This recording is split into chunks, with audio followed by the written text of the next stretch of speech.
Breaking news చూస్తున్నాం. పల్లె పట్నం తేడా లేకుండా రాష్ట్రాన్ని చలి వణికిస్తుంది. పలు చోట్ల రాత్రిలో చలిమంటలు, ఉదయం పూట పొగమంచు దృశ్యాలే కనిపిస్తున్నాయి.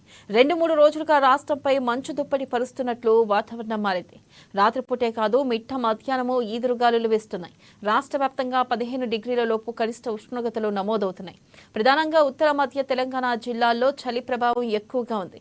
కొమరంభీం, ఆసిఫాబాద్ జిల్లాలో రాష్ట్రంలోని అత్యంత కనిష్ట ఉష్ణోగ్రతలు నమోదవుతున్నాయి.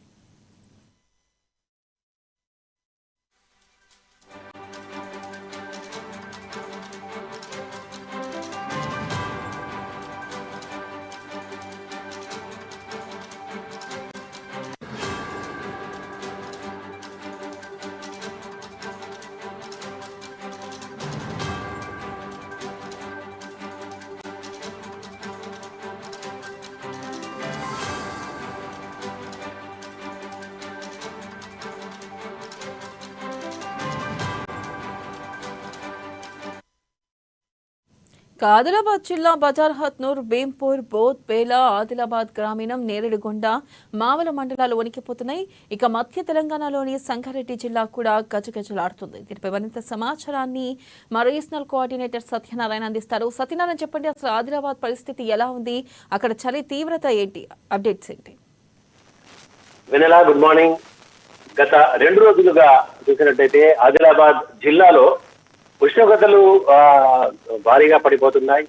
ప్రధానంగా రాత్రి వేళల్లో, అలాగే ఉదయం వేళల్లో, పగటి వేళల్లో పెద్దగా ఉష్ణోగ్రతలలో తేడా లేకపోయినప్పటికీ కూడా ఉదయం మరియు రాత్రి వేళల్లో చూస్తే మటుకు ఉష్ణోగ్రతలు చాలా కనిష్ట స్థాయికి పడిపోతున్నాయి. మరికొద్ది రోజుల్లో సింగిల్ డిజిట్ కూడా పడిపోయే అవకాశం అయితే కనబడుతోంది. అయితే గత ఏడాదితో పోలిస్తే కనుక ఈసారి ముందుగానే చలి తీవ్రత ఆదిలాబాద్ జిల్లాలో పెరిగినట్టుగా భావించవచ్చు. మరికొద్ది రోజుల్లో ఇది ప్రజెంట్ గా ఉన్నటువంటి 10 డిగ్రీల ఉష్ణోగ్రత కాస్త సింగిల్ డిజిట్ లో పడిపోయేటటువంటి ఒక ప్రమాదం కూడా ఆదిలాబాద్ లో కనబడుతోంది. ప్రధానంగా రాత్రిపూట శీతల గాలులు, అలాగే ఉదయం మంచు, పొగ మంచు, ఈ రెండింటి కారణంగా కూడా ప్రజలైతే తీవ్ర ఇబ్బందులు పడుతున్నారు. కొన్ని పంటలకు కూడా, అంటే ఈ పొగ మంచు కారణంగా రైతులకు కూడా కొంత నష్టం వాటిల్లేటటువంటి ఒక అవకాశం అయితే కనబడుతుంది. ప్రధానంగా మనం చూసినట్టయితే ఆదిలాబాద్ జిల్లాలోని భీంపూర్ లో కనిష్టంగా 10.7 డిగ్రీల ఉష్ణోగ్రత, అలాగే బోధులో చూసినట్టయితే 11.1 డిగ్రీల ఉష్ణోగ్రత, అలాగే బేలా మండలంలో 11.3, అలాగే ఆదిలాబాద్ రూరల్ లో 11.4 డిగ్రీల కనిష్ట ఉష్ణోగ్రతలు అయితే ఇక్కడ నమోదయ్యాయి. పగటి ఉష్ణోగ్రతలు మాత్రం కొద్దిగా పెద్ద తేడా లేదు. అలాగే మధ్యాహ్నం కూడా కాస్త బాగానే ఉన్నప్పటికీ కూడా రాత్రుల్లో, అలాగే ఉదయం వేళల్లో చలి తీవ్రత ఎక్కువగా ఉంది. ప్రధానంగా ఇక్కడ వాకింగ్ కు వెళ్ళేటటువంటి వాళ్ళు ఉదయం ఎవరైతే ఉంటారో వాళ్ళు ఉన్ని దుస్తులు, అలాగే చెవులకి పూర్తిగా కవర్ చేసుకునే విధంగా క్యాప్స్ కప్పుకొని వాకింగ్ వెళ్తున్న పరిస్థితి మనకు కనపడుతుంది. అలాగే ఉదయం ట్యూషన్ కి వెళ్లే వాళ్ళు, తర్వాత స్కూల్ కు దూర ప్రాంతాల నుంచి వచ్చేటటువంటి వాళ్ళు కూడా చలి తీవ్రతకి ఇబ్బందులు పడుతున్నారు. ఇక ఏజెన్సీ ఏరియాలో, అంటే పట్టణానికి సంబంధించి కాకుండా ఏజెన్సీ ఏరియాలో చూసినట్టయితే మాత్రం చాలా ఎక్కువగా కనబడుతుంది. ఎందుకంటే చుట్టూ దట్టమైనటువంటి అడవి ప్రాంతాల్లో కొండలు కోరల మధ్య ఉన్నటువంటి ఈ యొక్క ఆదిలాబాద్ రూరల్ మండలంలోని కొన్ని ప్రాంతాలు చూసినట్టయితే ఏజెన్సీ ఏరియాలో పొగమంచు దట్టంగా అలుముకుంటుంది. ఉదయం 9 వరకు కూడా పొగమంచు వీడడం లేదు. సో అక్కడ ఉన్నటువంటి ఒక ఏజెన్సీ ప్రాంతాల్లో చలిమంటలు వేసుకొని ప్రజలు సెలవుతున్నటువంటి పరిస్థితి మనకు కనబడుతుంది. అయితే ఈ పొగమంచు కారణంగా ఇటు వృద్ధులు, అలాగే చలి, తర్వాత పొగమంచు, శీతల గాలులు, వీటి కారణంగా వృద్ధులు, చిన్నపిల్లలు ఇబ్బంది పడేటటువంటి ఒక అవకాశం ఎక్కువగా ఉంటుంది. కాబట్టి వైద్యులు అయితే సూచిస్తున్నారు. ఎందుకంటే ఇటువంటి చలి ఉష్ణోగ్రత పడిపోతున్నాయి కాబట్టి, రోజు రోజుకి ఇంకా పడిపోతున్నాయి కాబట్టి కాస్త జాగ్రత్తలు అయితే పాటించాల్సినటువంటి ఒక అవసరం ఎంతైనా ఉందని చెప్పేసి ఇటు వైద్యులైతే ఇటు చిన్నపిల్లలకి, వృద్ధులకి అయితే సూచిస్తున్నారు.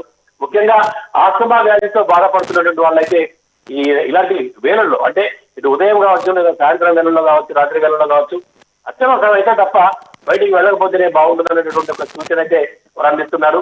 ప్రధానంగా ఈ అకస్మాత్తుగా పడిపోతున్నటువంటి ఉష్ణోగ్రతల వల్ల కొంత ఇటు రైతులకు కూడా కొంత నష్టం చేకూర్చేటటువంటి అవకాశం ఉంది. ప్రధానంగా ఏదైతే కొన్ని పంటలకి చీడపీడలు వాటినటువంటి ఒక ప్రమాదం కూడా కనబడుతుంది. వ్యవసాయ శాస్త్రవేత్తలు కూడా ఆ దిశగా రైతులని అప్రమత్తం చేస్తున్నారు.